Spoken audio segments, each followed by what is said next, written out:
تو وہ نبی الاسلام کو یاد کر لیں.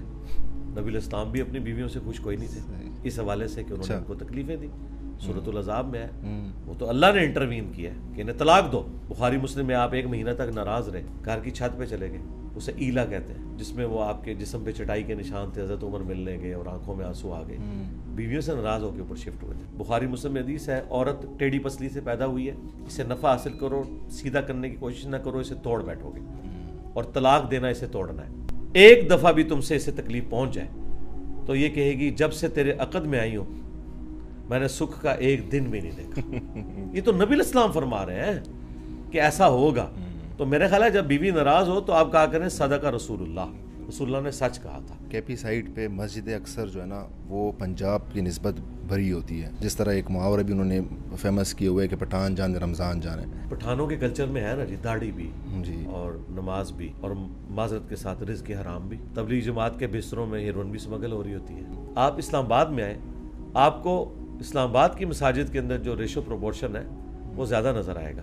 کے پی کے تو کلچر میں داڑھی تھی نا, مسلمانوں کے کلچر میں داڑھی کوئی نہیں تھی. اچھا, 3 مسلسل جمعہ نماز نہ پڑھنے سے انسان اسلام سے خارج ہو جاتا ہے؟ ایک فرض نماز چھوڑنے سے اسلام سے خارج ہو جاتا ہے, جمعہ تو بہت دور کی بات ہے. قرآن میں واضح آیت ہے. اچھا, ایک مولانا کا میں نے بیان سنا تھا, سوشل میڈیا پہ آیا تھا, اس نے بولا تھا کہ کرکٹ کھیلنا اور دیکھنا جو ہے نا یہ حرام ہے. نہیں, ایسی کوئی بات نہیں ہے. باقی جوا وغیرہ اس کے اوپر نہیں ہونا چاہیے. کرکٹ دیکھنے میں کھیلنے میں کوئی مسئلہ نہیں. کافی لوگوں سے یہ سنا ہے کہ سوشل میڈیا کی جو انکم ہے نا وہ حرام ہے. اس بارے میں کوئی بات نہیں کرتا کیونکہ میرا یہ کام ہے. میں تقریباً 11 سال سے جو ہے اس سے کما بھی رہا ہوں اور بہت کمایا بھی ہے. تو کیا یہ سوشل میڈیا, یوٹیوب, فیس بک, اس سے کمائی یہ حرام ہے؟ کون کہتا ہے حرام ہے؟ ہم تو انتظار میں ہے کسی مولوی کا فتویٰ ہے. مطلب اس میں کہتے ہیں میوزک یوز ہوا ہے تو جو ہے نا یہ حرام ہو گیا. تو علماء تو خود سب سے زیادہ سوشل میڈیا سے کما رہے ہیں اور میرا نام اور میری تصویر لگا کے کمائی کر رہے ہیں. تو علماء کس طرح کہہ رہے ہیں کہ حرام ہے؟ اگر یوٹیوب پہ آپ ویڈیو ایڈز ایسے چلاتے ہیں جس میں عورتیں نظر آ رہی ہیں تو میں اسے کیسے حلال کہہ دوں؟ یہ جتنی مسجدیں اور مدارس کا نظام چل رہا ہے نا, مجھے یہ کہنے میں آر نہیں ہے کہ 90% سے زیادہ حرام کے پیسے پہ چل رہا ہے. سارے ٹیکس چور سیٹ ہیں جو مدارس چلا رہے ہیں. انہوں نے دیکھا کام ہو رہا ہے تو اس نے کہا کتنا خرچہ ہے, تو انہوں نے چیک لکھ دیا. ان کو کوئی پتہ نہیں ہے کہ یہ سمگلر ہے, ہیروئن سمگل کرتا ہے, یا دوائیوں کی اس کی فیکٹری ہے جس سے یہ حرام کما رہا ہے, اس میں غلط دوائیاں بیچ کے. کوئی پتہ نہیں ہے. کہتے ہیں اللہ نے بندہ بھیج دیا, اس بندے کی کبھی انہوں نے تحقیق نہیں کی ہے. السلام علیکم علی بھائی. میں نے آپ کے بہت سارے بیانات سنے ہیں اور میری وائف بھی آپ کی جو ہے نا چھوٹے چھوٹے کلپس جو ہے نا مجھے فارورڈ کرتی ہے کیونکہ آپ بیوی کے حقوق کے بارے میں بات کرتے ہیں اور ان کے آپ فیوریٹ بھی ہیں. تو سب سے پہلے تو آپ کا بہت شکریہ کہ آپ نے مجھے اجازت دی کہ آپ کے سامنے بیٹھ کے آپ سے سوالات کر سکوں. جزاک اللہ خیر. میرے بہت سارے کویشچنز ہیں, شاید آپ سے کسی نے پوچھے بھی ہوں گے اس کے حوالے سے, یا آپ نے کسی بیان میں ذکر بھی کیا ہو لیکن میں نے نہیں سنے ہوں گے شاید, تو میں اسی لیے آپ سے کچھ سوالات پوچھنا چاہتا ہوں. جزاک اللہ خیر. میرا پہلا سوال یہ ہے کہ الحمدللہ سب سے پہلے اللہ نے ہمیں اشرف المخلوقات پیدا کیا اور مسلمان پیدا کیا اور نبی کریم صلی اللہ علیہ وسلم کی امت میں پیدا کیا, اور پھر یہ عظیم کلمہ نصیب کہ لا الہ الا اللہ محمد رسول اللہ. ہمیں بچپن سے جب ہم پیدا ہوتے ہیں تو ہمارے کان میں اذان دی جاتی ہے, ہمیں جو ہے نا دین کی تعلیم دی جاتی ہے, اور پاکستان جس ملک میں ہم رہتے ہیں وہ بھی اسلام کے نام سے ہی بنا, اسلامی جمہوریہ پاکستان. تو ہم خوش قسمت ہے کہ ہمیں یہ عظیم دین ملا ہے. ہمارا یہ بیلیو ہے کہ یہ دین جو ہے یہ پرفیکٹ دین ہے. اسی طرح غیر مسلم ہوتے ہیں تو وہ جب اپنے مطلب مذہب میں پیدا ہوتے ہیں تو ان کا بھی یہ بیلیو ہوتا ہے کہ ان کا مذہب پرفیکٹ مذہب ہے. تو میرا یہ سوال ہے, میرے مائنڈ میں ہوتا ہے کہ کیا ان کے ساتھ بے انصافی نہیں ہے کہ وہ دوسرے دین میں پیدا ہوئے ہیں؟ لا حول ولا قوة الا باللہ. اللہم صلی علی محمد وعلی آل محمد. آپ کا سوال جو ہے وہ ایک کامن پبلک والا سوال ہے. بات یہ ہے کہ سب سے پہلے یہ سمجھ لیں کہ آپ کو یہ جو بتایا گیا کہ آپ بڑے خوش نصیب ہیں, تو شاید یہ بھی کوئی اتنی بڑی حقیقت نہیں ہے. مجھے بتائیں اس سے بڑھ کر بد نصیب کون ہے جو دریا کے کنارے پیاسا مر جائے. ریگستان میں کوئی پیاسا مر جائے تو اس پہ صبر آ جاتا ہے, لیکن دریا کے کنارے کوئی پیاسا مر جائے تو صبر بھی نہیں آتا. تو مسلمان وہ لوگ ہیں جو دریا کے کنارے رہتے ہوئے پیاسے مر رہے ہیں۔ یہ ہمیں کسی نے غلط بتا دیا کہ ہم مسلمانوں کے گھر پیدا ہو گئے تو اب جنت یا کامیابی ہمارا مقدر ہو چکی ہے۔ بالکل ایسا نہیں ہے۔ ہر شخص نے اس دوڑ میں حصہ لینا ہے، اس کے بعد جو لوگ کامیاب ہوں گے وہی لوگ کامیاب ہوں گے۔ یہ دماغ سے بالکل کیڑا نکال دیں کہ مسلمانوں کے گھر پیدا ہونے سے جنت گارنٹیڈ ہو چکی ہوئی ہے۔ ہر شخص کو اللہ تعالیٰ کی پہچان کرنی ہے، پھر جتنے گیون سرکمسٹانسز تھے اس میں اسے جتنی بات سمجھ آئی، اللہ تعالیٰ اس کی شاکلہ کے مطابق قیامت کے دن اس کا فیصلہ کرے گا۔ ایسے لوگ کہ جن تک انبیاء کی دعوت نہیں پہنچی، ان کے لیے نہ تو نماز پڑھنا ضروری ہے، نہ روزے رکھنا ضروری ہے، ان کے لیے بس اجمالاً اتنا کانسیپٹ کہ کائنات کسی کریٹر نے بنائی ہے یہ کافی ہے۔ یہ جو آگے کی تفصیلات ہیں جن سے ریلیجن ڈیل کرتا ہے، یہ صرف ان لوگوں کے لیے ہیں جن تک دین کی بات پہنچے گی، اور یہ قرآن میں بالکل واضح فتویٰ ہے، وَمَا كُنَّا مُعَذِّبِينَ حَتَّى نَبْعَثَ رَسُولًا۔ ہم اس وقت تک عذاب نہیں دیتے کسی کو جب تک کہ ان میں رسول کو مبعوث نہ کرے۔ رسول مبعوث ہوں گے تو اللہ تعالیٰ کے عذاب کا کوڑا آئے گا، ادروائز نہیں۔ یہ سیدھی سی بات ہے۔ افریقہ کے جنگلوں میں یا اسی طریقے سے ایسے صحراؤں میں جہاں وقت کے پیغمبر کی بات نہیں پہنچی، وہاں ایک خدا کا مان لینا کافی ہے۔ چونکہ آج کا یہ ماڈرن دور ایسا ہے جس میں سوشل میڈیا کے ذریعے پوری دنیا تک بات پہنچ رہی ہے، تو یہ بات کسی حد تک جسٹیفائی ہے کہ بہت کم علاقے ایسے بچ گئے ہیں کہ جہاں تک بات نہیں پہنچی۔ تو پھر اگلا سٹیپ ہے کہ ان تک اسلام کا تعارف کس طریقے سے پہنچا ہے۔ کیا وہ ایسا بھیانک تعارف ہے کہ اس کے بعد اسلام سے لوگ نفرت کریں گے، یا پازیٹیو تعارف ہے؟ پھر مسلمانوں کا ایٹیچیوڈ کیسا ہے کہ اس نے اسلام کی خدمت کرنے کی بجائے اسلام کی بدنامی میں اضافہ کیا ہے؟ یہ ساری چیزیں صرف اللہ تعالیٰ ہی دیکھ سکتا ہے، انسان اس طرح کی چیزوں کا حساب کتاب نہیں رکھ سکتا۔ تو غیر مسلم بھی بد نصیب اس وقت ہوں گے کہ جب اللہ تعالیٰ نے جو انہیں گیون سرکمسٹانسز دی ہیں ان میں خدا کو سیریس نہیں لیں گے۔ مسلمانوں کے گھر پیدا ہو کر اللہ کو سیریس نہیں رہے گا تو وہ بھی ناکام ہی ہو جائے گا۔ تو ہر شخص نے اس کے لیے محنت کرنی ہے۔ اب بات پہنچانی کیا ہے؟ ہمیں جو بات پہنچانی ہے وہ خدا کا تعارف ہے، اللہ کا تعارف ہے کہ اس کائنات کو کسی نے بنایا ہے۔ ریلیجن تو اللہ تعالیٰ کی انسان سے ریکوائرمنٹ ہے نا، کہ جس سے خدا کا تعارف ہو وہ یہ کرے۔ جو بنیادی چیز ہے وہ اللہ کا تعارف ہے، اور اللہ کا تعارف ایسی چیز ہے جو آپ ایک ایتھیسٹ کو بھی کروا سکتے ہیں، ایک کرسچن کو بھی کروا سکتے ہیں، ایک ہندو کو بھی کروا سکتے ہیں، اور ایک مسلمان کو بھی کروا سکتے ہیں۔ ونس جب وہ گاڈ کو سیریس لے پھر وہ ریلیجن کی طرف آئے گا، پھر اللہ تعالیٰ اس کے لیے راہیں آسان کرے گا، لیکن پہلی شرط یہ ہے کہ وہ سیریس لے۔ وَالَّذِينَ جَاهَدُوا فِينَا لَنَهْدِيَنَّهُمْ سُبُلَنَا۔ جو لوگ ہماری راہ میں کوشش کرتے ہیں ہم ہدایت اور کامیابی کی راہیں ان کے لیے کھول دیتے ہیں۔ اسی لیے آپ دیکھیں جو لوگ کوشش کرتے ہیں وہ نان مسلم سے مسلم ہو جاتے ہیں، اور جو کوشش نہیں کرتے وہ مسلمانوں کے گھر پیدا ہو کر بھی مسلمانوں والا نام لے کے دنیا سے جاتے ہیں، مرتے وہ کفر کے اوپر ہیں، اگرچہ ان کا جنازہ لاکھوں لوگ پڑھ لیں، ان کو غسل دینے والے نیکوکار لوگ ہوں، ان کی میت کے اوپر جو ہیں وہ وقت کے سارے علماء بھی جمع ہو جائیں، اللہ کے حضور وہ ناکامی کی موت مر گئے۔ یہ اللہ نے فیصلہ کرنا ہے۔ تو اس لیے بد نصیب وہ ہے کہ جو خدا کو نہیں پہچانتا، خوش نصیب وہ ہے جو خدا کو پہچان لے، اور جب کوئی خدا کو پہنچا لے گا، خدا کو پہچان لے گا اور خدا کو سیریس لے گا، انشاءاللہ تعالیٰ وہ حق بات تک پہنچ جائے گا۔ اور اس میں آخری چیز صرف ایڈ کر دوں، اس کے بعد آپ اگلے سوال کی طرف آئیں۔ جو مسلمان دین پہ چل بھی رہے ہیں وہ بھی دین وہ ہے جو ان کے فرقے نے انہیں سکھایا ہے۔ وہ کس خوش نصیبی کو لے کے بیٹھے ہوئے ہیں؟ وہ اگر بریلویوں کے گھر پیدا ہوئے تھے تو بریلوی ہیں، اگر دیوبندیوں کے گھر پیدا ہوئے تھے تو دیوبندی ہیں، اگر اہل حدیث یا شیعہ کے گھر پیدا ہوئے تھے تو وہ اس فرقے میں۔ اسلام میں کوئی نہیں، اگرچہ یہ سارے مسلمان ہیں لیکن پیور اسلام پہ یہ نہیں ہے جب تک کہ اپنی کتابوں کو فالو نہیں کرتے۔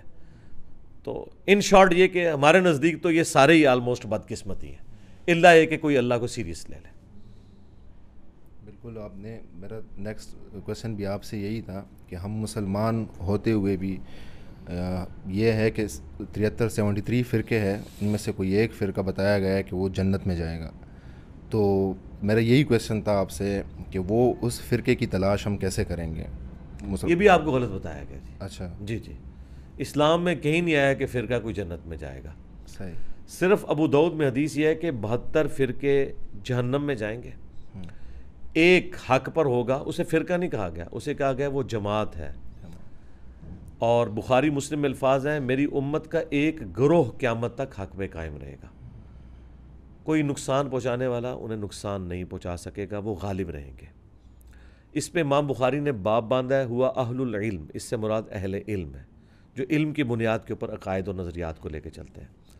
تو پہلی بات تو یہ کلیئر کر لیں کہ فرقے سارے ہی جہنمی ہیں. 73 فرقے نہیں ہیں، 72 فرقے ہیں اور ایک جو ہے وہ جہنمی ہے. 72 جہنمی ہیں اور ایک جنتی ہے، اور وہ جو جنتی ہے وہ فرقہ نہیں ہے بلکہ وہ گروہ ہے. کیونکہ ہم نبی الاسلام صحابہ اور اہل بیت کو فرقہ کیسے کہہ سکتے ہیں؟ فرق عربی زبان میں کہتے ہیں ٹوٹ کے الگ ہونے والے کو. اب کیا صحابہ اہل بیت اور نبی صلی اللہ علیہ وآلہ وسلم کسی بڑے فرقے سے ٹوٹ کے الگ ہوئے تھے کہ وہ فرق تھے؟ فرق تو لفظ ہی ایک گالی ہے جو آپ پیغمبر کو یا ان کے ساتھیوں کو یا ان کے اہل البیت کو دے ہی نہیں سکتے. وہ تو فرقہ ہی نہیں تھے، وہ تو ملت ابراہیمی تھی، وہ تو اللہ کا ریلیجن اسلام تھا. فرقے اس سے ٹوٹ کے الگ ہوئے. درخت سے جب پتے فرق ہوتے ہیں تو ہم انہیں کہتے ہیں یہ فرقہ ہے. پتا یہ نہیں کہہ سکتا کہ ایک فرقہ میں ہوں اور ایک فرقہ یہ درخت ہے. تو درخت کہے گا کہ تو مجھ سے ٹوٹ کے الگ ہوا، میں تو تیری اصل تھا. تو اصل تھی دین ابراہیمی اسلام، اس سے ٹوٹ کر فرقے الگ ہوئے. وہ فرقے جہنم کی طرف جانے والے. وہ اصل کیا ہے؟ اگر نبی صلی اللہ علیہ وآلہ وسلم ان کے صحابہ اور اہل بیت بریلوی دیوبندی اہل حدیث شیعہ تھے تو آپ یہ بن جائیں، اور اگر وہ مسلم تھے تو آپ مسلم بن جائیں. ہمیں تو یہی بتایا گیا کہ وہ مسلم تھے. وَسَمَّاكُمُ الْمُسْلِمِينَ ملت ابیکم ابراہیم هو سماکم المسلمین من قبل وفی ہذا. پیروی کرو ابراہیم کی ملت کی جنہوں نے اس قرآن کے نزول سے پہلے تمہارا نام مسلم رکھا، اور اللہ تعالیٰ نے بھی اس قرآن میں تمہارا نام مسلم انڈورس کیا ہے. اور ابراہیم علیہ السلام کے بارے میں تو قرآن میں آیا ما کان ابراہیم یہودی ولا نصرانی. ابراہیم نہ تو یہودی تھے نہ نصرانی تھے. ولیکن کان حنیفا مسلما وما کان من المشرکین، بلکہ وہ تو سب سے ٹوٹ کر ایک اللہ کے ہو گئے تھے، وہ مسلم تھے اور مشرک نہیں تھے. اور ہمارے نبی علیہ السلام کے لیے بھی یہ آیا کہ آپ دین ابراہیمی کے اوپر ہیں، آپ مشرک نہیں ہیں، آپ مسلم ہیں. تو اسی پہ ہمارا فخر ہونا چاہیے کہ ہم مسلم ہوں بجائے فرقوں میں بٹنے کے. اچھا علی بھائی، ہمارے مائنڈ میں، میرے مائنڈ میں اکثر جو ہے نا مطلب خیالات آتے ہیں. ہمیں یہ بلیو ہے کہ ہم اللہ کو مانتے ہیں، نبی کریم صلی اللہ علیہ وسلم کو مانتے ہیں، مسلمان ہیں الحمدللہ. لیکن مائنڈ میں جو ہے نا کچھ کویشچن آتے ہیں جو کہ میں جانتے بھی ہوں کہ وہ غلط ہیں، غلط خیالات ہیں، وہ نہیں آنے چاہیے. میں مائنڈ کو ڈائیورٹ بھی کرتا ہوں کہ نہیں یہ نہیں سوچنا، یہ نہیں سوچنا، لیکن وہ آتے ہیں. صحیح ہے. وہ میں نے کسی کے ساتھ یہ بات شیئر نہیں کی ڈر کی وجہ سے کہ خدا نخواستہ اس کا کوئی غلط مطلب نکلے. تو یہ میں آج آپ سے شیئر کر رہا ہوں کہ اس کی کیا وجہ ہے کہ مائنڈ میں غلط کویشچنز آتے ہیں یا غلط سوالات آتے ہیں. آنے چاہیے، کیوں نہیں آنے چاہیے؟ مائنڈ اللہ نے بنائی اس لیے کہ سوچے. یہ بھی آپ کو غلط بتایا گیا کہ مائنڈ سوچے گا نہیں. مائنڈ تو سوچے گا. آپ نے اپنے ایشوز کا سلوشن تلاش کرنا ہے. ہاں، کرٹیکل تھنکنگ کریں، سلوشن تک پہنچیں، اس کے بعد چیپٹر کلوز کرتے ہیں. اس کے بعد اوور تھنکنگ کرنا، یہ بات غلط ہے. مثال کے طور پر میں نے وائٹ کلر کا جوڑا پہنا ہوا ہے، آپ نے دیکھ لیا، زیادہ فہم نکالنا ہے، کسی سائنٹیفک انسٹرومنٹ کے نیچے چیز دیکھ لی کہ ہاں یہ وائٹ ہے، بس اب اس چیپٹر کو کلوز کرتے ہیں. کہیں سے اس کے اوپر آ کے ریڈ لائٹ پڑی اور آپ نے پھر سوچنا شروع کر دیا کہ کہیں یہ ریڈ تو نہیں تھا، تو یہ اوور تھنکنگ ہے، یہ بے وقوفی ہے. نہ تو اس طریقے سے سائنس آگے بڑھ سکتی تھی اور نہ اس طریقے سے آپ کنسنٹریٹ کر سکتے ہیں کسی معاملے میں. تو جو چیزیں اسٹیبلشڈ ہیں ان کے اوپر اوور تھنکنگ کرنے کی ضرورت نہیں ہے. وہ پھر آپ خام خواہ اپنا ٹائم ضائع کر رہے ہیں، اسی کو شیطانی خیالات کہا گیا. رہا سوچنا، وہ آپ کا رائٹ ہے. خدا کے بارے میں، اس کے وجود کے بارے میں سوچنا، یہ تو قرآن آپ کو کہتا ہے کہ آپ نے سوچنا ہے. لیکن ونس ایک چیز کنکلوژن تک پہنچ جائے اس کے بعد آپ نے پھر اس کے اوپر کوئی کوشچن نہیں کرنا. جو قرآن میں ہے نا لا یسأل عما یفعل وہم یسألون, اللہ کو کوئی یہ نہیں پوچھ سکتا کہ اس نے یہ کام کیوں کیا, وہ سب کو پوچھ سکتا ہے کہ تم نے یہ کام کیوں کیا, کیونکہ وہ کریٹر ہے, آپ کریشن ہے, وہ مالک ہے, آپ اس کی مخلوق ہیں. ہاں خدا کوشچنیبل ہو سکتا ہے کہ خدا ہے یا نہیں ہے, ونس جب خدا کو مان لیا پھر اس کی ول کو بھی ماننا پڑے گا, اس میں اب اوور تھنکنگ کرنے کی آپ کو اجازت نہیں ہے. صحیح مسلم حدیث ہے, صحابہ کرام نے کہا کہ بعض اوقات ہمارے دل میں ایسے خیالات آتے ہیں کہ ہم جل کر کوئلہ ہونا تو پسند کریں گے لیکن اپنی زبان سے اس کا اظہار نہیں کریں گے. تو نبی الاسلام نے فرمایا کہ یہ عین ایمان ہے, خیالات کا آنا اور اس کا اظہار نہ کرنا عین ایمان ہے. خیالات آئیں گے, آپ نے یہ نہیں فرمایا کہ خیال نہیں آئیں گے. بخاری مسلم دونوں میں حدیث ہے کہ اللہ تعالیٰ نے میری امت سے دل میں آنے والے خیالات کے اوپر معافی کر دی ہے جب تک کہ زبان سے اس کا اظہار نہ کر لیں یا اس کے مطابق عمل نہ کر لیں. اور اظہار کرنے سے مراد کوسچن کرنا نہیں ہے, اظہار کرنے سے مراد ہے اس پر بلیو کر لینا. کوسچن آپ کر سکتے ہیں, آپ جو مرضی ٹاپک ڈسکس کریں, ہم اس کے اوپر بات کریں گے. میرے سے زیادہ کس نے ویڈیوز ریکارڈ کروائی ہیں ایتھیزم کے خلاف, جو لوگ خدا کا ڈینائل کرتے ہیں. میں نے ایک ایک چیز سائنٹیفکلی بھی ڈسکس کی ہے, وہی کے پوائنٹ آف ویو سے بھی ڈسکس کی ہے, لیکن جب ایک چیز کنکلوڈ ہو گئی اس کے بعد پھر آپ نے آگے چلنا ہے. ایک چیز ثابت ہوگی کہ مثلا یہ ٹیبل ہے, اب آ کے آپ کو کوئی کہتا ہے نہیں اس کو غور سے دیکھیں سائڈ سے یہ گاڑی نظر آ رہی ہے, اور آپ اپنے زندگی کے 10 سال اس کو ثابت کرنے میں لگا دیں کہ نہیں یہ گاڑی نہیں ٹیبل ہے, تو آپ فضول کام کر رہے ہیں. اللہ تعالیٰ اپنی قدرتوں سے اتنا آیا ہے کہ اس سے زیادہ کوئی ظاہر چیز نہیں ہے. ہاں اس نے پردے میں اپنے آپ کو اس لیے رکھا ہے کہ آپ کا ٹیسٹ ہے. تو وہ سوالات آئیں, آپ ڈسکس کریں. ریلیجن میں بھی جو چیزیں آپ کو تنگ کرتی ہیں آپ انہیں ڈسکس کریں, ہم لاجیکلی ثابت کریں گے کہ اس سے بیسٹ کوئی چیز پاسبل نہیں تھی. اور اگر کوئی شخص کہتا ہے اس سے بیسٹ ماڈل پاسبل ہے تو وہ جو ماڈل لے کر آئے گا ہم اس کے اندر بھی پھر خامیاں نکال دیں گے. یہ تو سوچنے کا اپنا اپنا معیار ہے نا, تو وہ کرٹیکلی ڈسکس ہو سکتا ہے کسی چیز کی پازیٹیو چیزیں بھی اور نیگیٹو چیزیں بھی. جو خواجہ سرا کے بارے میں کیونکہ ایک پوڈ کاسٹ میں میرا خواجہ سرا میرا گیسٹ آیا تھا, تو وہ جو ہے نا دین کی طرف آ گیا تھا, کمپلیٹ چینج ہو گیا تھا, داڑھی واڑی اس نے رکھ دی تھی, ٹوپی وغیرہ پہنتا تھا. اور اس نے جو ہے نا میرے پوڈ کاسٹ میں کچھ چیزیں ڈسکس کی تھی کہ مجھے معاشرہ جو ہے نا ابھی بھی ایکسیپٹ نہیں کر رہے. مطلب میں نے پورا لائف چینج کر دی اپنا, میں ڈانس کرتا تھا لیکن میں نے جو ہے نا اپنی پوری زندگی بدل دی ہے, اور مجھے معاشرہ ایکسیپٹ نہیں کر رہی ہے, مجھے ابھی بھی وہی تانے سننے پڑ رہے ہیں. تو ابھی مجھے واپس میں نے دیکھا ہے کہ وہ جو ہے نا واپس ریورٹ ہو گیا اسی طرف. تو اس کے بارے میں کیا ہے, تو وہ یہ ہم اسی کو بلیم کریں گے کہ دوبارہ کیوں ہو گیا, یا معاشرے کو ہم کریں گے کہ دونوں کو بلیم کریں گے جی.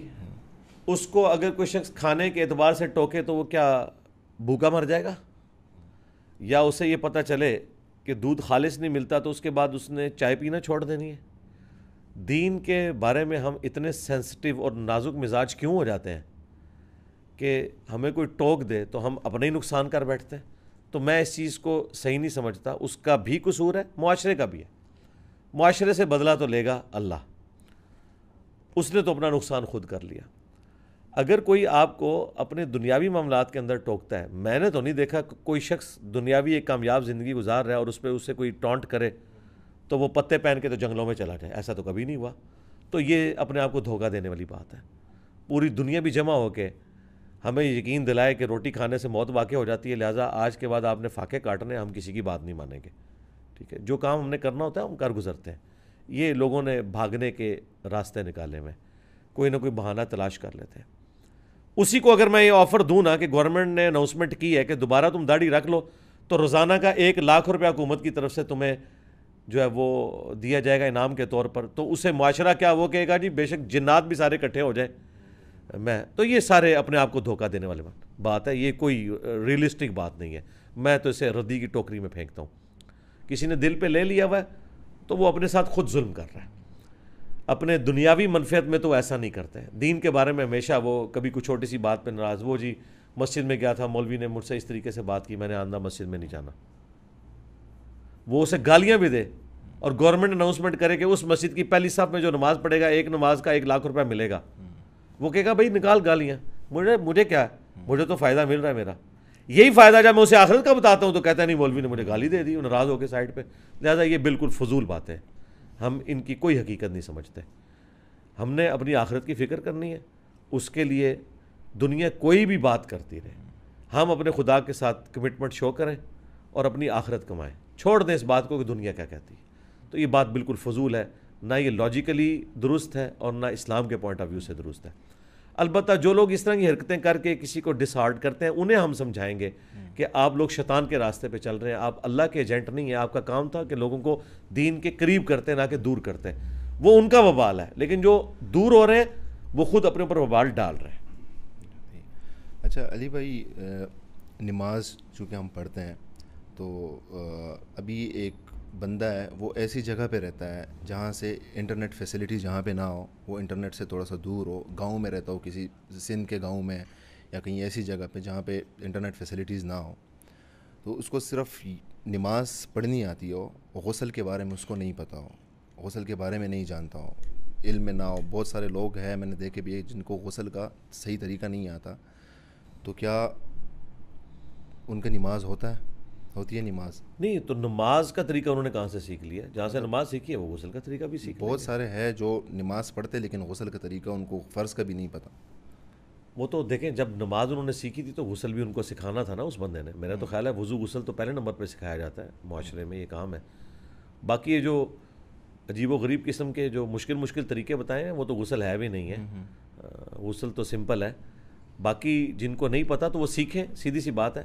ان تک نماز بھی پہنچی ہوئی ہے تو بنیادی دین دیکھیں. دنیا میں آپ کوئی ایک مسلمان انگلی رکھ کے مجھے نہیں بتا سکتے جس سے یہ نہ پتہ ہو کہ علم دین حاصل کرنا ہر مسلمان مرد و عورت پر فرض ہے. یہ پتہ ہے نا سب کو. تو اس کے بعد اسے پھر ہر چیز سیکھنی ہے. دنیا میں باقی سارے معاملات تو بغیر سیکھے کوئی لے کے نہیں چلتا. ایک بچہ اسکول میں داخل کروانا ہوتا ہے 50 بندوں سے پوچھتے ہیں، مشورہ کرتے ہیں، اور دین کے بارے میں کہتے ہیں ہمیں پتہ ہی نہیں چلا. تو اگنورنس کوئی ایکسکیوز نہیں ہے اللہ تعالیٰ کی بارگاہ میں، یہ ذہن میں رکھیے گا. اچھا علی بھائی، ہمارے گھر میں بڑے بزرگ جو ہوتے ہیں اور کئی بار جب ہم ان سے نماز سنتے ہیں تو ان میں کافی غلطیاں ہوتی ہیں، لیکن وہ کنونس نہیں ہوتے کہ یہ غلط پڑھ رہے ہیں. ان کو یہی لگتا ہے کہ ہم تو سالوں سے یہی پڑھ رہے ہیں، ابھی آپ مجھے سکھا رہے ہو. تو کیا ان کی نماز ہوگی؟ نماز ان پرنسپل تو نہیں ہوگی، باقی اللہ کی مرضی. جو اتنے متکبر ہیں کہ نہ انہوں نے سیکھا، الٹا غلطی بتانے کے اوپر وہ یہ کہہ رہے ہیں کہ ہم تو ایسے ہی پڑھ رہے ہیں. تو بھائی اگر غلطی تم سے ہوئی ہے تو آپ اپنی اصلاح کر لو. انہیں کہیں یہ جو آپ کر رہے ہیں یہ لکھا کہاں ہوا ہے دکھائیں. ان کی نماز کی کتابیں پرنٹ ہوئی ہوئی ہیں نا. ان کو کہ زبر زیر تو آپ پڑھ سکتے ہیں، دیکھیں یہ آپ کی بات بالکل ٹھیک ہے. میں نے بھی کئی نمازیوں کو جب کبھی رمضان میں ہم اعتکاف بیٹھتے تھے تو نماز سنتے تھے تو کئی بوڑھے لوگ بھی وہ بچپن سے ہی نماز غلط پڑھ رہے تھے. تو ظاہر ہے کہ اس طرح تو نماز نہیں ہوگی. باقی اس کا معاملہ اللہ کے سپرد ہے، اس کے اوپر ہم کوئی فتویٰ نہیں لگاتے کہ اسے کوئی ہارٹ فیل ہی نہ ہو جائے اس کا. لیکن اسے یہ بتائیں گے کہ اگر پرانی غلطیوں کو تم معاف کروانا چاہتے ہو تو اب اصلاح کر لو. چھوڑو جو پہلے ہو چکا وہ ہو چکا، اب تو اپنی اصلاح کرو. لیکن اتنا تکبر کہ میں پہلے چکے غلط کرتا رہا اب بھی غلط کرتا رہوں گا، تو وہی بات ہے کہ اللہ کو پھر نان سیریس لینے والی بات ہے. یہی معاملہ اگر دنیاوی طور پہ ان کا ہو جائے تو یہ کبھی نہیں کہیں گے کہ میں وہی کرتا رہوں گا جو پہلے تھا. اگر ان کو پہلے 10 لاکھ کا نقصان ہوا ہے اور آپ بتائیں کہ اس کی وجہ سے آپ کو 10 لاکھ کا پروفٹ ہوگا تو وہ اپنی غلطی کو اس کی اوور کم کر لیں گے. لیکن دین کے معاملے میں کہتے ہیں نہیں ہم وہی کرتے رہیں گے. تو ٹھیک ہے، اپنے لیے خود یہ جہنم کا گڑھا کھود رہے ہیں، ہم تو صرف سمجھا سکتے ہیں. یہی وہ چیزیں جن کے بارے میں نبی الاسلام کو بھی کہا گیا کہ آپ اپنے آپ کو ہلاک کر لیں گے اس غم سے کہ لوگ حق بات قبول نہیں کرتے. آپ کا بات پہنچانا صرف کام ہے، باقی انہوں نے اگر جہنم میں جانا ہے تو جائیں. اے نبی، جن کے لیے جہنم مقدر ہو چکی ہے کیا تم انہیں آگ سے بچا لو گے؟ ہم نے تمہیں ان پر داروغہ بنا کر نہیں بھیجا. وما انت علیہم بجبار فذکر بالقرآن من یخاف وعید. آپ قرآن کے ذریعے نصیحت کریں اس کو جو اللہ کی دھمکی سے ڈرتا ہے. ہم نے آپ کو کسی پہ حاکم بنا کے نہیں بھیجا. یہ چیز ہے. اچھا، 3 مسلسل جمعہ نماز نہ پڑھنے سے انسان اسلام سے خارج ہو جاتا ہے؟ ایک فرض نماز چھوڑنے سے اسلام سے خارج ہو جاتا ہے، جمعہ تو بہت دور کی بات ہے. جی ہاں، قرآن میں واضح آیت ہے وَأَقِیمُوا الصَّلَاةَ وَلَا تَکُونُوا مِنَ الْمُشْرِکِینَ، نماز قائم کرنا اور مشرک نہ ہو جانا. اور مسلم شریف میں حدیث ہے 246 کہ بندے کے شرک اور ایمان، کفر اور اسلام کے درمیان فرق نماز ہے. پاکستان کے شناختی کارڈ میں بے نمازی مسلمان ہے، اللہ کے نزدیک جو نماز نہیں پڑھتا وہ کافر ہے. جامعہ ترمذی میں عبداللہ ابن شقیق تابعی کا قول ہے، وہ کہتے ہیں صحابہ کرام نماز چھوڑنے والے کی تکفیر کرتے تھے، اسے مسلمان نہیں سمجھتے تھے. اور جامعہ ترمذی میں حدیث ہے کہ ہمارا اور منافقین کا عہد جو ہے وہ نماز کی بنیاد کے اوپر ہے، جس نے نماز جان بوجھ کے چھوڑ دی اس نے کفر کیا. تو یہ تو بالکل کلیئر کٹ مسئلہ ہے. جمعہ تو بہت دور کی بات ہے. وہ جو تھا نا 3 جمعے چھوڑنے والی حدیث مسلم میں یا ابو داؤد میں کہ اللہ تعالیٰ دل پہ مہر کر دے گا، وہ جمعہ اس پوائنٹ آف ویو سے جمعے کی نماز نہیں ہے، جمعے کی گیدرنگ ہے. تو ایک دعوت میں پولیٹیکل گیدرنگ جس میں لیڈر آپ کو مستقبل کے حالات کے اوپر گائیڈ کرے، یہ اٹینڈ کرنا ضروری ہے. ادروائز آپ کو تو نہیں پتہ چلے گا میرا لیڈر کیا کر رہا ہے. تو جمعے کی جو گیدرنگ اس زمانے میں ظاہر ہے یوٹیوب چینلز تو نہیں تھے، لیڈر کی بات اس کے فالوورز تک پہنچانے کے لیے ایک ہی ذریعہ تھا کہ جمعے کے خطبے میں وہ بیٹھیں اور نبی علیہ السلام ان کو تعلیم کریں. اسی میں آپ دیکھیں آپ جہادی مہم میں بھی روانہ کرتے تھے، چندے کی اپیل کرنی ہوتی تھی، اپنی ذات کے لیے نہیں اسلام کے لیے، وہ بھی کرتے تھے. سب کچھ اسی میں ہوتا تھا. اسی لیے تو بخاری مسلم میں ہے کہ عید کی گیدرنگ میں اپنی ان عورتوں کو بھی لے کے جاؤ جو مخصوص ایام سے ہیں، تاکہ مسلمانوں کی دعاؤں میں اور اس اجتماع میں شریک ہوں، مسلمانوں کی ڈیٹرنس ہو تعداد کی وجہ سے. ان کاموں کے لیے جمعہ ہے. تو اس کانٹیکس میں بات ہے کہ 3 جمعے نہیں چھوڑنے، یہ اس لحاظ سے کہ جو شخص گاؤں میں ہے تو وہ مسلسل 3 جمعے نہ چھوڑے، اگرچہ گاؤں والوں کے اوپر جمعہ فرض نہیں ہے، لیکن کم از کم 3 جمعوں میں تو ایک دفعہ آئے شہر میں اور دیکھے کہ اس وقت کیا صورتحال چل رہی ہے. اس پوائنٹ آف ویو سے ہے. یہ نہیں کہ جو شہر کے رہنے والے لوگ ہیں وہ تو ایک نماز بھی چھوڑ دیں گے تو فارغ ہو جائیں گے، 3 جمعے چھوڑ دیں. تو یہ اس کی مس انٹرپریٹیشن لوگوں نے کر لی ہوئی ہے. تو نماز کے بارے میں ہے تو جمعہ تو ہفتے بعد آتا ہے. اچھا علی بھائی، یہ نماز میں دل نہ لگنے کی کیا وجہ ہے؟ مثلاً اگر رمضان آ جائے تو ہم نماز پڑھتے ہیں، اعتکاف میں بیٹھ جاتے ہیں، یا عمرہ حج انسان کر لیتا ہے تو 1 مہینے 2 تک جو ہے نا وہ پابند ہو جاتا ہے نماز، پھر آہستہ آہستہ اس سے نمازیں چھوڑتا ہے پڑھنا.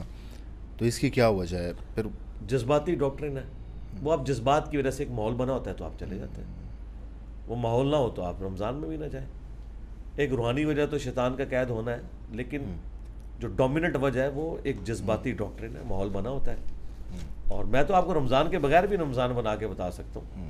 آپ ایک نماز کے اوپر $1000 دیں نا، جس نے زندگی میں کبھی عید کی نماز بھی نہیں پڑھی ہوگی، میں آپ کو وہ پہلی صف میں کھڑا دکھا دوں گا، کیونکہ اس کی دنیاوی منفعت ہوگی.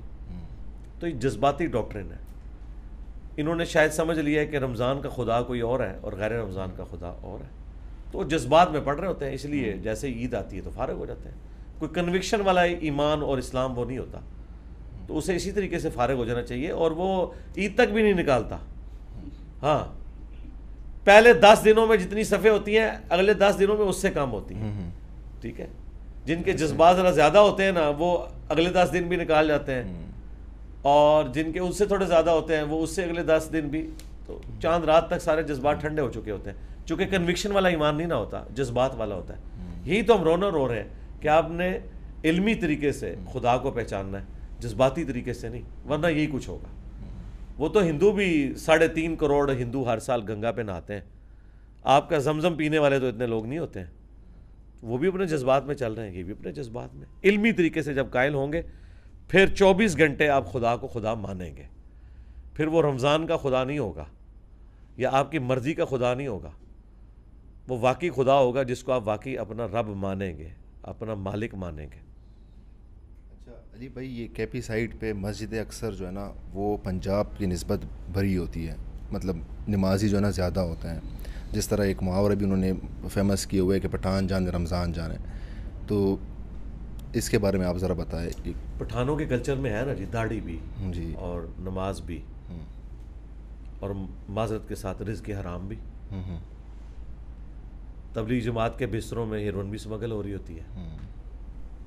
تو یہ کلچرل چیز ہے. میں اس کو بھی جذباتی اسلام سمجھتا ہوں.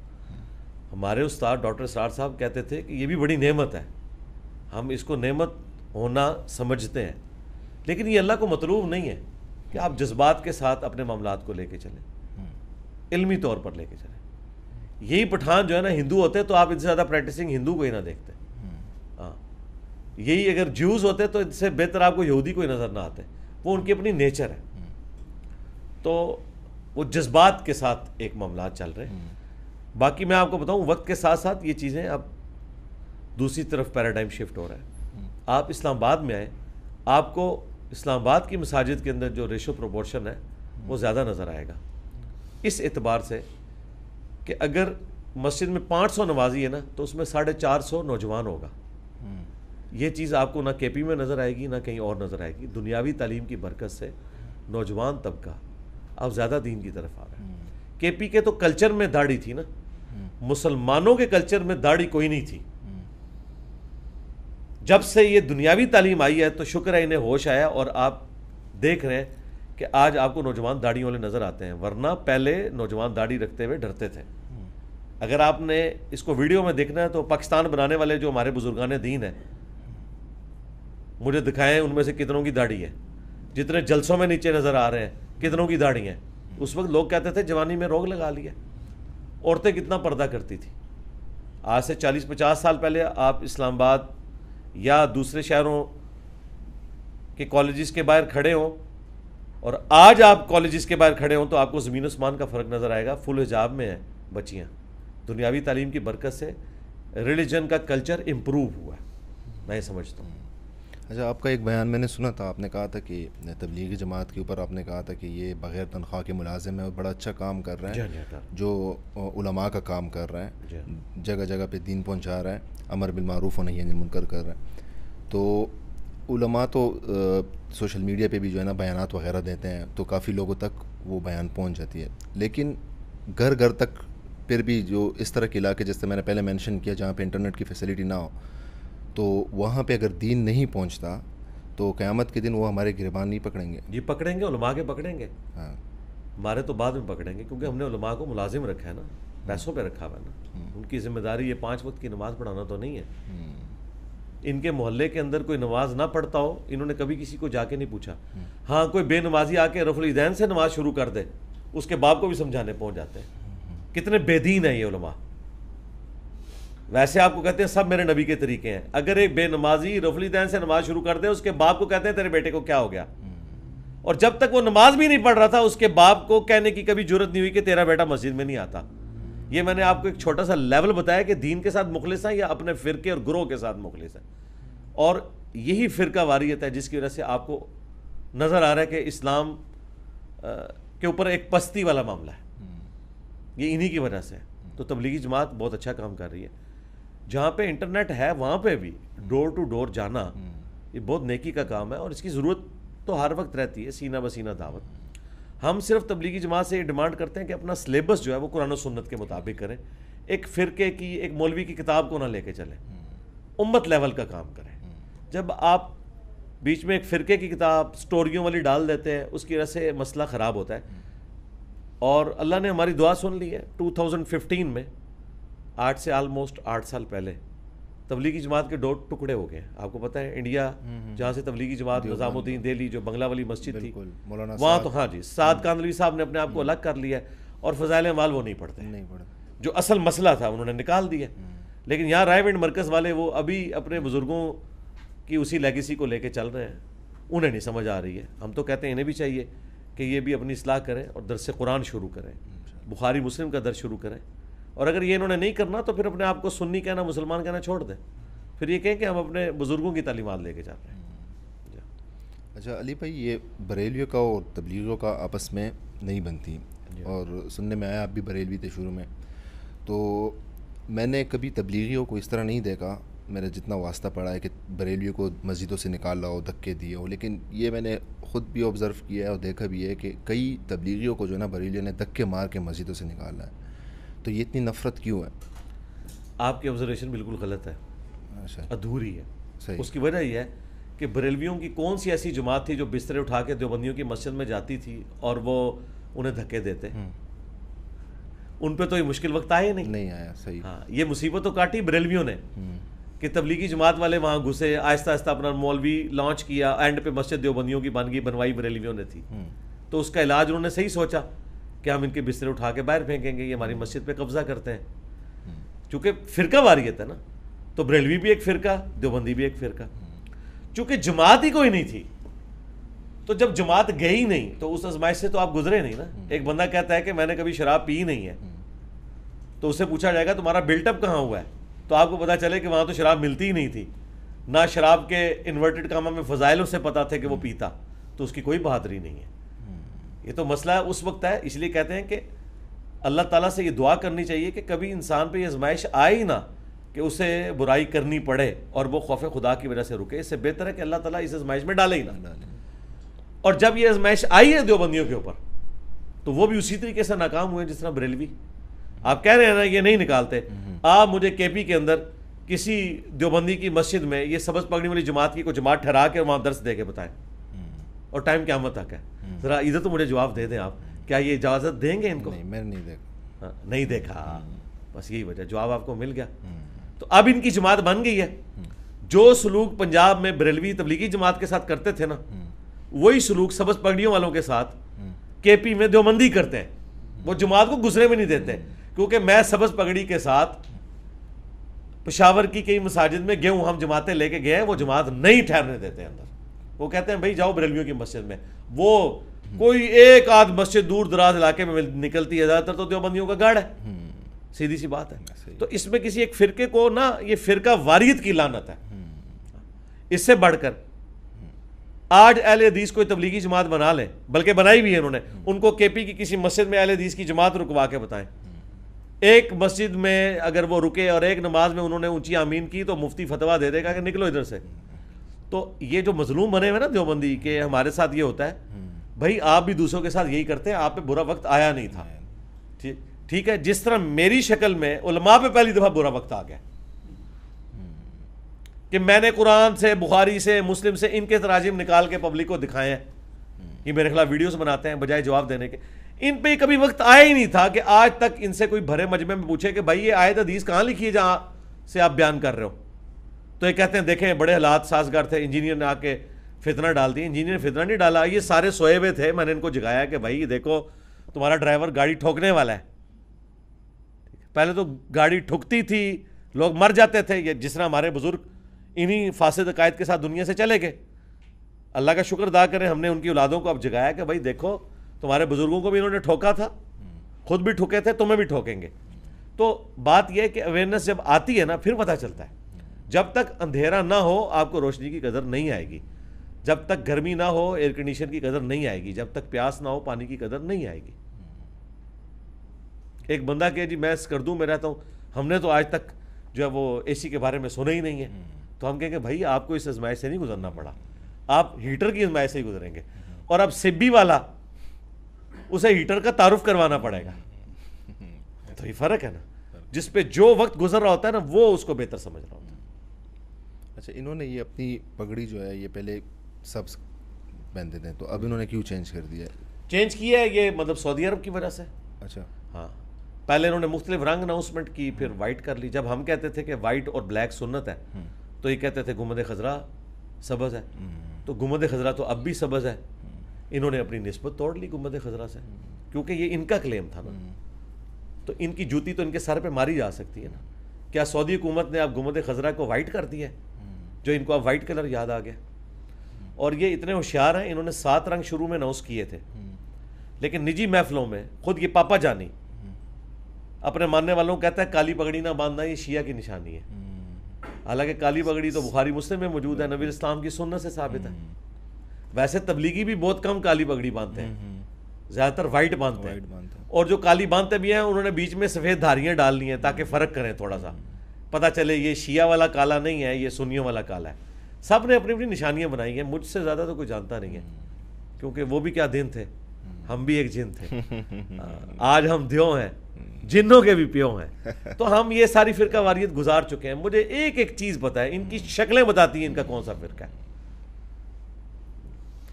اچھا علی بھائی، ہم جو ہے نا سوشل میڈیا پہ تقریباً 11 سال سے کام کر رہے ہیں، تو کافی لوگوں سے یہ سنا ہے کہ سوشل میڈیا کی جو انکم ہے نا وہ حرام ہے. اس بارے میں کوئی بات نہیں کرتا کیونکہ میرا یہ کام ہے. میں تقریباً 11 سال سے جو ہے اس سے کما بھی رہا ہوں اور بہت کمایا بھی ہے. تو کیا یہ سوشل میڈیا، یوٹیوب، فیس بک، اس سے کمائی یہ حرام ہے؟ کون کہتا ہے حرام ہے؟ ہم تو انتظار میں ہے کسی مولوی کا فتویٰ ہے. مطلب اس میں کہتے ہیں میوزک یوز ہوا ہے تو جو ہے نا یہ حرام ہو گیا. تو علماء تو خود سب سے زیادہ سوشل میڈیا سے کما رہے ہیں اور میرا نام اور میری تصویر لگا کے کمائی کر رہے ہیں. تو علماء کس طرح کہہ رہے ہیں کہ حرام ہے؟ ہاں، میرا یہ موقف ہے کہ سوشل میڈیا میں آپ کسی غلط طریقے سے اگر کمائی کرتے ہیں تو وہ حلال نہیں ہے. مثلاً اگر یوٹیوب پہ آپ ویڈیو ایڈز ایسے چلاتے ہیں جس میں عورتیں نظر آ رہی ہیں تو میں اسے کیسے حلال کہہ دوں؟ یہ تو کوئی بھی نہیں سے جائز سمجھے گا. ہاں، امیجز تک اپنے معاملات کو رکھتے ہیں یا آپ کوئی پرائیویٹ اسپانسرشپ کسی کی کر دیتے ہیں، بالکل، تو وہ معاملہ تو ایسا نہیں ہے. باقی علماء سب سے زیادہ سوشل میڈیا سے کما رہے ہیں، کھا رہے ہیں، ڈائریکٹلی بھی کھا رہے ہیں، انڈائریکٹلی بھی کھا رہے ہیں. اور علماء سے میں ایک معصومانہ سوال کروں گا، یہ آپ کے پاس جو آ کے لوگ چندے دیتے ہیں، آج تک آپ نے کسی سے پوچھا ہے کہ یہ تمہاری کمائی حلال کی ہے حرام کی ہے؟ وہ کہیں گے جی بدگمانی سے بچنا چاہیے. یہ جتنی مسجدیں اور مدارس کا نظام چل رہا ہے نا، مجھے یہ کہنے میں آر نہیں ہے کہ 90% سے زیادہ حرام کے پیسے پہ چل رہا ہے. سارے ٹیکس چور سیٹ ہیں جو مدارس چلا رہے ہیں. دکھائیں یہ پورا ٹیکس دیتے ہیں. انہوں نے باقاعدہ اپنے مینیجرز بھرتی کیے ہوئے ہیں ٹیکس چوری کے لیے، اور یہ اس طرح کی چیزوں سے کما کے اس میں سے کچھ مدارس کو دے دیتے ہیں. آپ اسلام آباد میں کئی مساجد میں نے خود سنا ہے، مسجد کی تعمیر ہو رہی ہوتی ہے. میں مختلف مساجد میں نماز پڑھنے کا عادی ہوں شروع سے، تو میں نے کئی مساجد میں ملتی جلتی سٹوری سنی ہے. جی اللہ کا فضل ہے، ہم نے یہ مسجد کی کنسٹرکشن کا کام شروع کیا، ہمارے پاس پیسے نہیں تھے، تو اچانک ایک دن ایک گاڑی آ کے وہاں رکی، انہوں نے دیکھا کام ہو رہا ہے تو اس نے کہا کتنا خرچہ ہے، تو انہوں نے چیک لکھ دیا. ان کو کوئی پتہ نہیں ہے کہ یہ سمگلر ہے، ہیروئن سمگل کرتا ہے، یا دوائیوں کی اس کی فیکٹری ہے جس سے یہ حرام کما رہا ہے، اس میں غلط دوائیاں بیچ کے. کوئی پتہ نہیں ہے. کہتے ہیں اللہ نے بندہ بھیج دیا. اس بندے کی کبھی انہوں نے تحقیق نہیں کی ہے. آج تک کبھی جنازہ پڑھانے کے اوپر، نکاح پڑھانے کے اوپر کسی نے ان کو پیسے دیے، انہوں نے کبھی تحقیق نہیں کی ہے. دوسروں کی کمائیوں کے اوپر ان کی نظر ہے. ہم تو ان پرنسپل یہ بات سمجھتے ہیں کہ مدارس مساجد کا بھی زیادہ تر نظام حرام کے اوپر ہی چل رہا ہے، کیونکہ جو ان کے فائنانسر ہیں نا وہ حرام کھاتے ہیں، حرام کماتے ہیں. مجھے بتائیں کئی پراپرٹی ڈیلرز، بڑی بڑی ان کی ہاؤسنگ کالونیز ہیں، ٹھیک ہے، ان کے یہ ملازم ہیں، ان سے چندے لے کے مسجدیں بناتے ہیں، اور خود ان کو پتہ ہے یہ کتنے بڑے ڈان ہیں، انہوں نے کس طریقے سے مال کمایا ہوا ہے. مجرمانہ خاموشی ہے. تو میں وہ پہلو بھی بیان کر رہا ہوں. اس طرح میرا موقف تو یوٹیوب کے حوالے سے شروع سے ریکارڈ ہے کہ امیجز تک معاملات درست ہیں. ویڈیو ایڈز میں آپ اوائڈ کر ہی نہیں سکتے بے پردہ عورت کو. اور پاکستان میں تو جو عورتیں نظر آتی ہیں جو یورپ امریکہ میں ہیں وہ تو چھوڑ دیں. تو آپ دیکھ لیں جتنے علماء ہیں سب نے سوائے اکا دکا کے سب نے ویڈیو ایڈز آن کیے. اچھا، آپ کا چینل جو ہے نا وہ مونیٹائز نہیں ہے، تو اس سے آپ نہیں، مونیٹائز ہے، مونیٹائز ہے، ویڈیو ایڈز کے اوپر نہیں، ویڈیو ایڈز نہیں ہے. تو اگر آپ لگاتے ہیں ایڈز اور آپ اس سے پیسے کماتے ہیں، اور وہ جو ہے نا آپ پھر اس سے مدرسہ بناتے ہیں یا کوئی دین جس طرح باقی ہیروئن کے اسمگل بنا رہے ہیں. نہیں، میں نہیں یہ کام کرتا. نہیں، اچھا، یہ ایڈ جو یوٹیوب کی طرف سے ایڈز آ رہے ہیں، آپ وہ بول رہے ہیں کہ وہ ٹھیک نہیں ہے؟ جی ظاہر ہے، میں ان کو پلیٹ فارم دے رہا ہوں نا. اچھا، ہاں، ویڈیو ایڈز کے لیے مجھے انہوں نے تھرائز کیا نا کہ میں آف کر سکتا ہوں. ٹھیک ہے، دیکھیں ایک یہ ہے کہ راہ چلتے میں جراثیم انہیل کر لوں، ٹھیک ہے، اس کی کوئی معافی ہو سکتی ہے، میرا اختیار نہیں ہے. لیکن آپ میرے سامنے امرود کاٹ کے رکھیں اور اس میں کیڑے نکل آئیں اور میں کہوں کہ نہیں یار اتنے جراثیم جاتے ہیں، چلو بسم اللہ پڑھ کے یہ بھی جانے دو، تو یہ تو نہیں ہو سکتا یہ بات. اچھا، ایک مولانا کا میں نے بیان سنا تھا، سوشل میڈیا پہ آیا تھا، اس نے بولا تھا کہ کرکٹ کھیلنا اور دیکھنا جو ہے نا یہ حرام ہے. تو اس بات میں بھی سچائی ہے؟ نہیں، ایسی کوئی بات نہیں ہے. باقی جوا وغیرہ اس کے اوپر نہیں ہونا چاہیے. کرکٹ دیکھنے میں کھیلنے میں کوئی مسئلہ نہیں. اچھا، اور یہ کالر جو ٹائی جس سے ہم باندھتے ہیں، اس کے بارے میں بھی بتایا ہے کہ یہ بھی ٹھیک نہیں ہے. کالر میں نے تو خیر کبھی استعمال نہیں کیا، میں تو بین ہی شروع سے استعمال کرتا ہوں. باقی کالر میں بھی کوئی مسئلہ نہیں. ٹائی بھی کوئی غیر اسلامی لباس نہیں ہے، اور اسلامی لباس تو انہوں نے نہیں پہنا ہوا. نبی علیہ السلام نے تو تہمد استعمال کیا ہے. علماء تو شلوار پہنتے ہیں.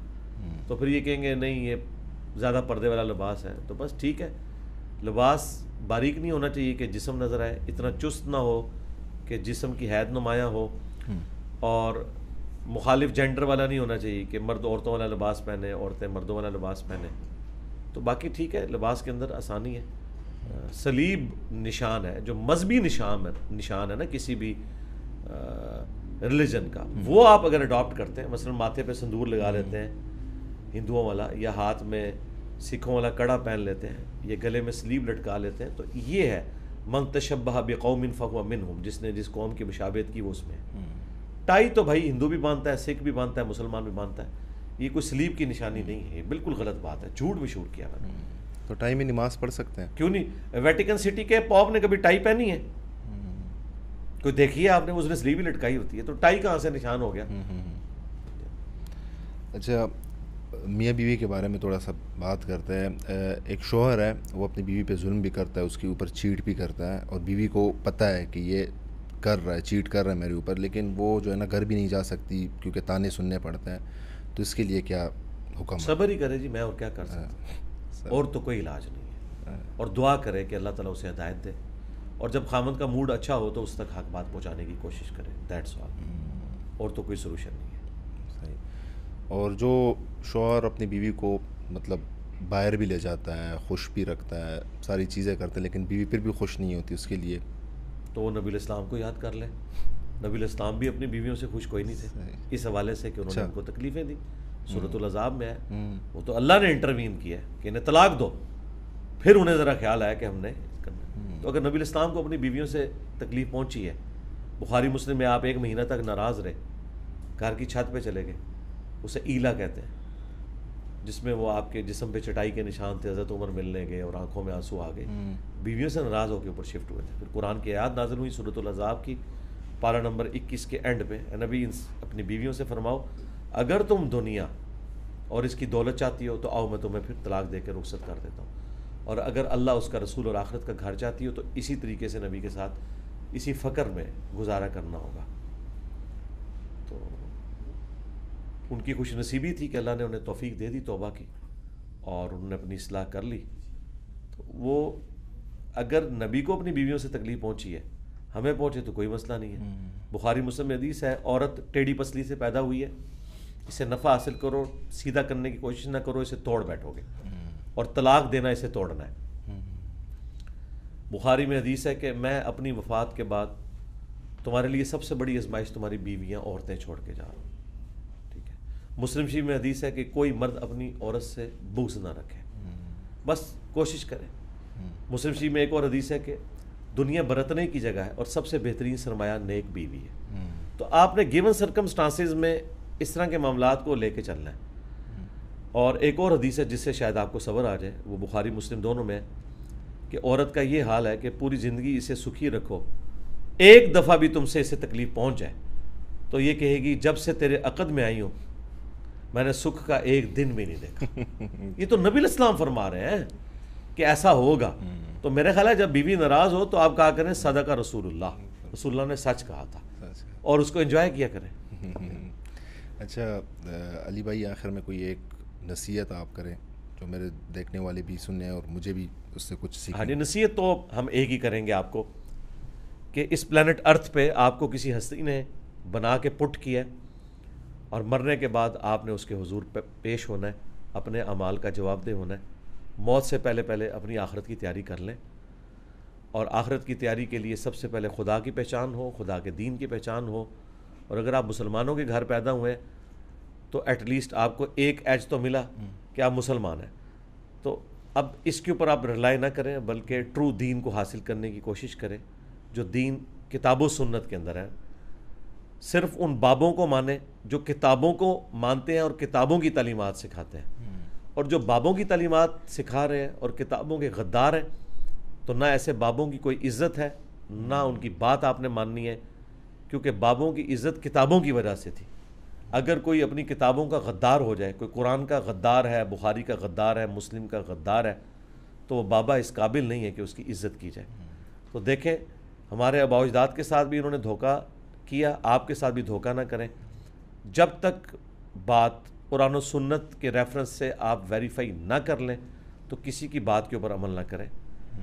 اور جو بندہ قرآن و سنت کے مطابق آپ کو بتاتا ہے بھلے وہ کسی بھی فرقے کا ہے, آپ اس کی سچ بات لے لیں, جو غلط بات ہے وہ چھوڑ دیں. بس یہی نصیحت میں کروں گا. جزاک اللہ. جزاک اللہ خیر. Thank you so much.